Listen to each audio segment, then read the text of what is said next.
Landowners in Barbados are being asked to assist in keeping the sides of the road clear. Fire destroys 4 stores in the city. And teachers across Barbados to discuss issues facing them. Credible, balanced, committed. This is the CBC Evening News. Very good evening to you. I'm Lisa Broom with the CBC Evening News. In our top story tonight, we're hearing that government will be calling on major landowners for help in addressing the country's drainage issues. That's according to Prime Minister Mia Motley, who says fixing the more than 40-year-old problem is a priority for her administration. Sharika Griffith tells us more. Prime Minister Mia Motley says government has a responsibility to keep Barbadians safe. Not only safe from acts of violence, but also safe from adverse weather events. The Prime Minister says she's already spoken to the Ministry of Public Works to emphasize the need to address the country's drainage issues. But simple things like cleaning the sides of the roads are not only the responsibility of government, but all landowners. I suspect that the Ministry of Public Works will be writing major landowners and plantation owners, etc., to help play their part and to help continue to do the kind of good husbandry that used to be done in the past when the plantations were active. Similarly, there are wells that are no longer functional, once again because the plantations are not working in the way that they used to 20, 30 years ago. Prime Minister Motley was speaking during a presentation of a special payout from CRIF, formerly the Caribbean Catastrophe Risk Insurance Facility. Barbados received close to $11.6 million on its excess rainfall policy due to the effects of the passage of Tropical Storm Kirk. The Prime Minister says the full cost of damages from the storm are still being calculated, but government has begun to address some of the problems identified. You saw the pictures yourself when we went into Kingsland, when we went into St. Philip, when we went into the city of Bridgetown.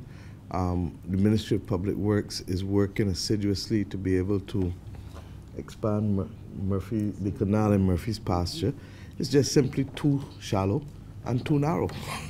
And anything that shallow and that narrow will lead to flooding for a number of houses on the perimeter of Murphy pasture.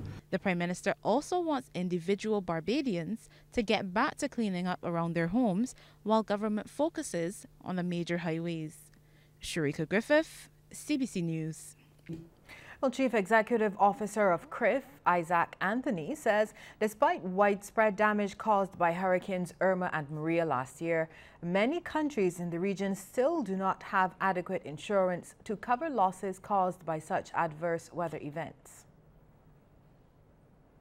Many of our member countries are still underinsured, so clearly that's an issue that we are tackling. Some of the countries who actually got very reasonably good payouts last year were still just basically scratching the surface in terms of where they ought to be in insurance.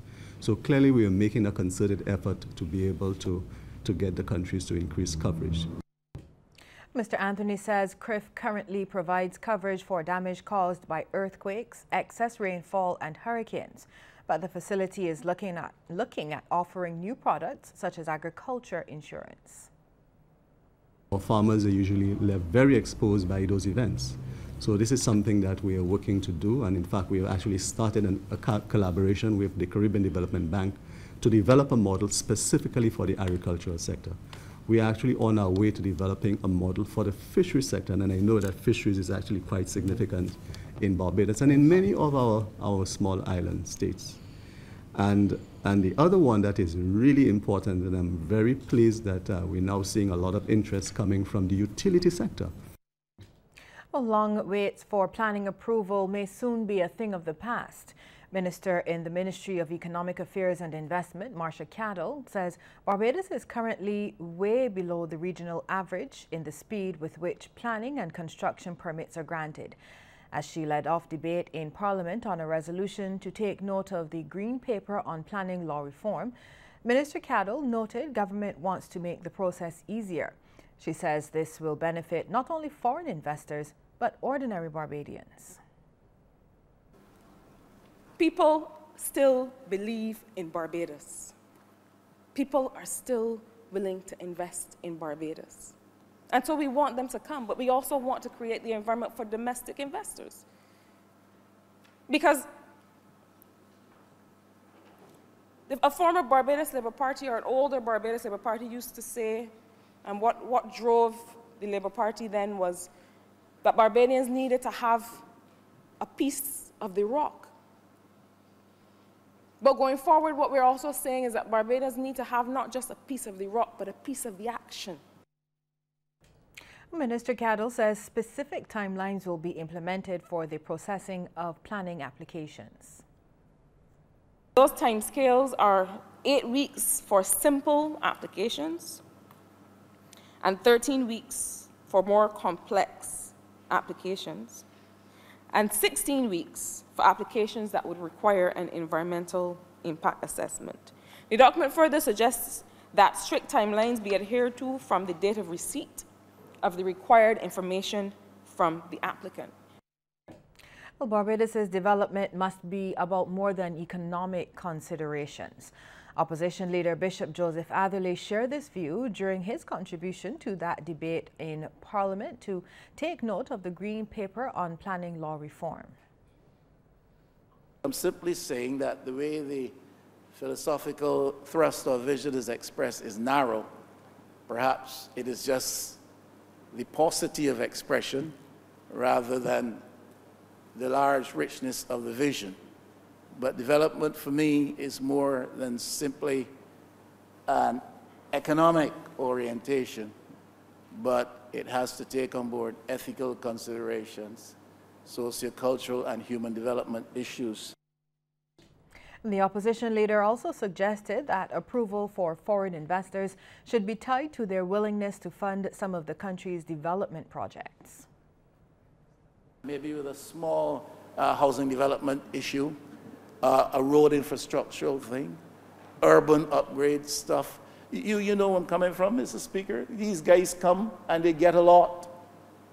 The question is, at the end of the day, are they in any way being strenuously encouraged to give a little by way of helping with our social, with our infrastructural and other development, so that these things could be attached to planning approvals. And I think the document is suggesting that this is the path ahead, and it is a path which should be more widely and openly embraced. And speaking after the opposition leader, Labour Minister Colin Jordan said the government is also of the view that foreign investors should do more. In fact, he added that it's already happening. When Sandals completes the resort at Beaches, there will be, and we will be holding them to this, parking for the public and also washrooms and bathroom facilities for the public. Now, there was car parking before, but planning obligations or planning gains means that as investors develop their businesses, there is some benefit for the surrounding communities. This Green Paper speaks to that. In other news now, for the second time in less than 6 weeks, the firebug has struck the city.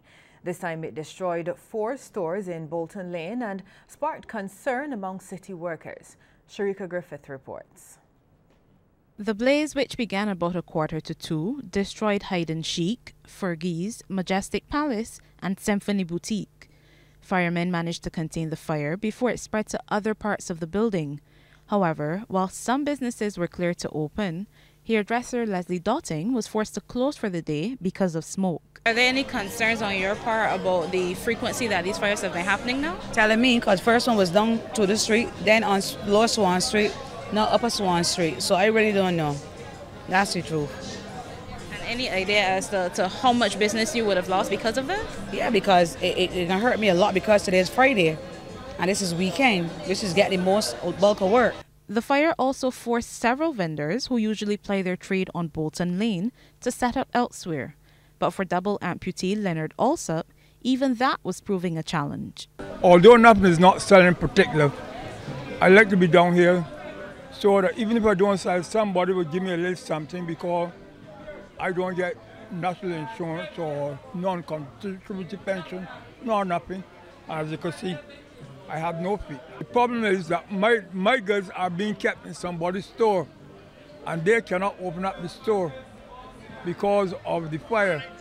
Nothing is wrong with their store, but it's just that the police have it barred. Business owner Rico Harewood, who operates a clothing store in the same building, says his first thought was for those who were affected, particularly with Christmas just around the corner. He believes steps should be taken to mitigate the impact of fires going forward. I guess what the landlords in the buildings could start doing is putting the sprinklers, the fire alarms, so if anything happens, obviously the sprinklers will come on, the water will be able to mitigate a lot of the effects from the fire or whatever, and then the fire trucks will obviously come and just finish off what I have to do, so we'll limit the damage. Investigations into the cause of the blaze are continuing. Sharika Griffith, CBC News. Well, government will be seeking to launch a new cabinet in the next 4 weeks with the aim of eliminating the use of paper. That's according to Minister of Small Business, Entrepreneurship and Commerce, Dwight Sutherland. He made the revelation as he delivered the feature address during the launch of a new software platform by local company Inventory Management Solutions, or IMS. Again, that is technology. And to support it, we'll make sure that our data protection legislation will come on stream in the first quarter of 2019. That falls within the Ministry of Small Business, Entrepreneurship and Commerce. So while we improve and come up with all these technological initiatives, we still have to protect our data. We still have to protect our businesses. And the data protection legislation that we'll put in place will indeed serve IMS as well. Well, the National Union of Public Workers says it is extremely disturbed by developments regarding government's retrenchment exercise. Acting Deputy General Secretary Wayne Walram says several members contacted the union saying that they received verbal notice of termination today. He says those same members indicated that they are yet to be contacted regarding further correspondence and payment due. We understand that today would have been their final day. They have been removed from the smart stream system and that they are to wait for the terminal pay. Now, this is contrary to the assurance given that workers would leave with all their entitlement, which would include any outstanding vacation pay, the loan notice, and all the terminal pay. We are extremely disappointed with this development. This is insensitive. That is why the NUPW have been insisting that the process needs to be done in a very tidy manner to bring a human face, and that we cannot just haste to get numbers and stats just to slash persons to send one. There's a process involved. Mr. Walram says the NUPW is aware that there will be layoffs under the IMF program, but it needs to be done humanely. And as layoffs continue, Prophet Janal Brown is telling Barbadians affected not to lose hope or faith. Reflecting on his personal experience with a job loss, he says what appears to be a negative situation can bring positive results. Sometimes, however, we think that that is the end, but the Bible says he's the Alpha and the Omega. God knows your beginning from your ending. So I just want to encourage those people, even for a person that have gone through it with a job loss. And look, today, I'm still going around the nations. I want to encourage people, however, to trust in God. The Bible says hope deferred makes the heart sick. If that hope goes, then there's no vision. But if you still have hope that tomorrow will be better, there will be a better tomorrow. But the important thing is prayer is the key. Very important, however, in the times that we're living in, even for this nation. Yes, we are seeing everything that's happening with the IMF. We're seeing these things, however, happen. That is great. But we need to put more emphasis on praying for the nation, and not only praying for the nation. Well, the prophet came to CBC to bring awareness to a 3-night Kingdom Dominion Prophetic Breakthrough Conference that's already underway at the Lloyd Erskine Sandiford Center. It will feature international speaker Prophet Marcus Thomas. Last night we had something going on in Laura Erskine Sanford Center. Tonight it starts at 7 p.m. at Laura Erskine Sanford Center, And also too as well, tomorrow night it starts at 6 p.m. at Lloyd Erskine Sanford Center with Prophet Marcus Thomas from Texas, USA. He has two mega churches, however, in the States. As I said earlier, he ministers a lot, however, with a lot of gospel artists around the world. Very anointed man of God, ministers directly into the lives of people. Well, the rights and responsibilities of teachers, along with environmental issues, topped the agenda as the BSTU observed Teachers Professional Day. Hundreds of members gathered at Solidarity House for an uplifting and educational session. And given the recent closure of some secondary schools over environmental issues, President Mary Ann Redmond says more maintenance is critical. In terms of the environmental issues, of course, there has been a lapse of too many years where there has not been the type of maintenance and the quality of maintenance of the school plants that needed to have been done. And now, one after another, in succession, schools are just falling apart in terms of their environments. And we are having teachers having to use bathrooms that one board member told me he was appalled to even imagine that a teacher would be asked to use. Well, UE KPhil campus's top students from their 2018 graduating class were honored for their scholarly excellence with a glitzy reception last evening at the University on the Hill.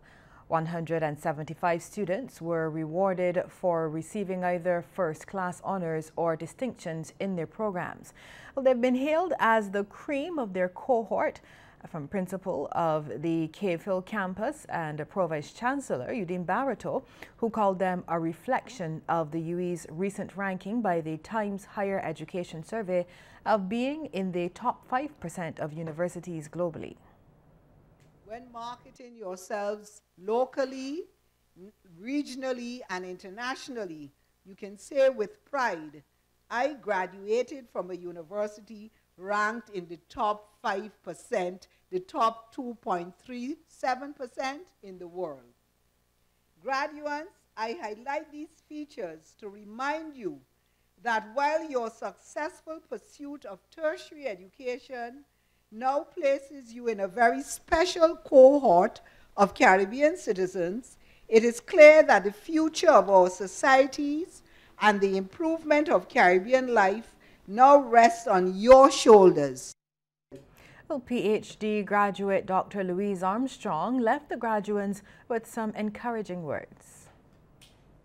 Whether or not you had a strong support system, whether you had to balance an academic life and a career or household responsibilities, whether perhaps you faced academic resistance to your perspective, ultimately you are here because of you.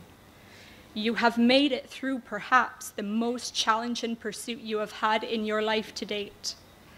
You are seated or standing here tonight to celebrate completion, but even more than that, graduates, you are here to commemorate that your research, your effort, your standard, and your contribution is of the highest levels. Well, as you just heard, this is the time of year when students of the UE are celebrated and rewarded for their years of hard work. Now, this afternoon, it was the turn of the Faculty of Social Sciences when they hosted their student recognition ceremony at the 3Ws Oval of the KPhil campus. Top performing students received various awards in the fields of economics, sociology, government, social work, psychology, and management studies.